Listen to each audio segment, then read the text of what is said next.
Gusto niyang putulin ang kahoy at nakaramdam ng pagkahilig. At nagtungo siya sa likod damuhan at binuksan si Junjun.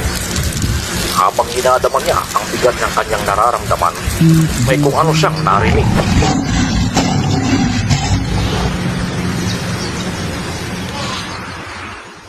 May isang leon ang lihim na nagmamatyaw.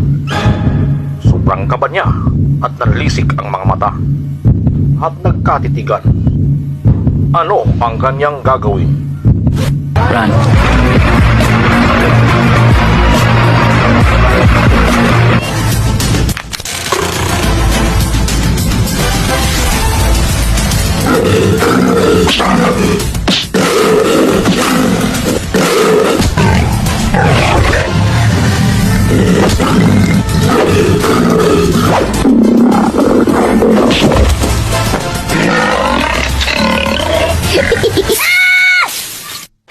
Kung siya ay ikaw, ano ang iyong gagawin?